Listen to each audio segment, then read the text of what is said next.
got so motherfucking design on right now. Bring it down, bring it down, bring it down. I got three old guys to walk.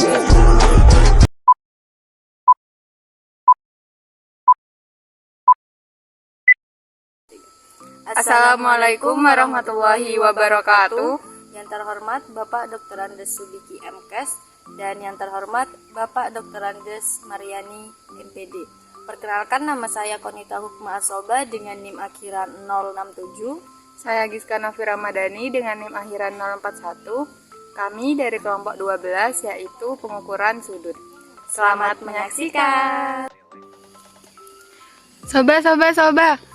Ya Giska, Mau tanya dong, tanya apa? pengukuran sudut itu apa sih?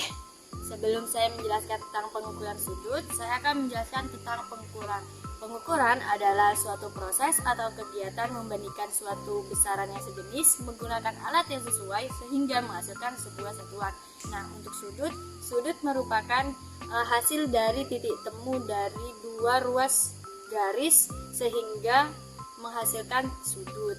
Nah, untuk pengukuran sudut ialah suatu proses atau kegiatan membandingkan suatu besaran yakni sudut sehingga menghasilkan suatu satuan.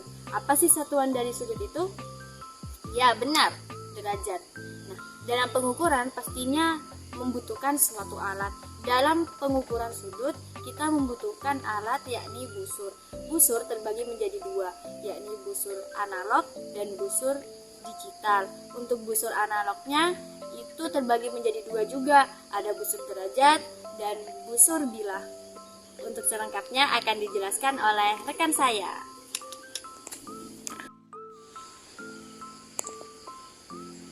Baik, selanjutnya saya akan menjelaskan beberapa komponen yang terdapat dalam alat ukur busur. Yang pertama, busur derajat. Busur derajat ini terdiri dari alas busur, pusat busur, dan skala 0. Yang kedua, busur bilah. Busur bilah ini terdiri dari skala utama, skala nonius, kaca pembesar, pelat dasar, pengunci skala, pengunci bilah.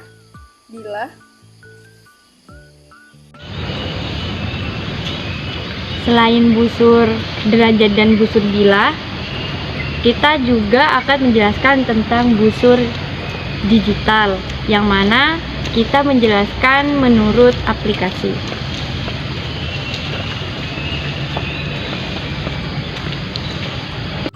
Jadi komponen-komponen pada busur digital ini hampir sama dengan busur derajat, yang mana ada alas busur, terus ada skala 0, ini skala 0-nya, terus juga ada skala pusat, seperti itu. Jadi perbedaan antara busur derajat dengan busur digital ini yakni kalau busur derajat itu dari 0 derajat sampai 180 derajat, sedangkan busur digital ini dari 0 derajat sampai 360 derajat, seperti itu.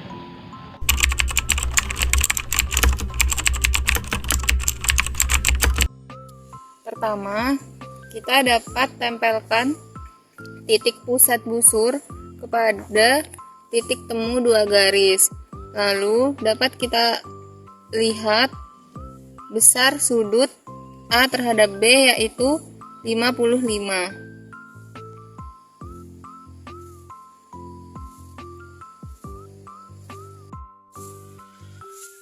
Pada alat ukur busur bilah kita keterbatasan dengan alat, jadi kita akan menjelaskan cara kerjanya secara literatur. Cara kerja pada alat ukur ini yang pertama yaitu siapkan benda yang akan diukur, lalu gerakkan bilah dan tempelkan pada kedua permukaan benda tersebut. 3.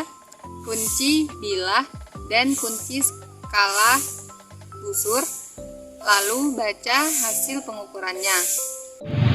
Jadi cara kerja busur digital, mula-mula kita nolkan sudut, yakni kita luruskan HP. Habis itu kita buka Outlook dan kita akan mengukur kemiringan pada bidang ini.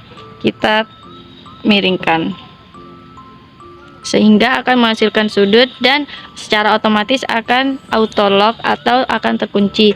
Maka dapat kita simpulkan bahwa besar kemiringan pada benda tersebut sebesar 26,21 derajat.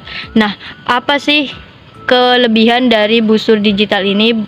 Pada kelebihan busur digital ini yakni ketelitian dan keefisienan dalam mengukur sudut sangat akurat dibandingkan busur derajat.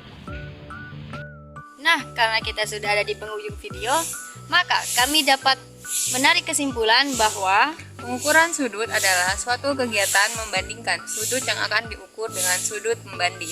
Pengukuran besar sudut dapat dilakukan melalui pengukuran sudut dengan satuan baku dan satuan tidak baku.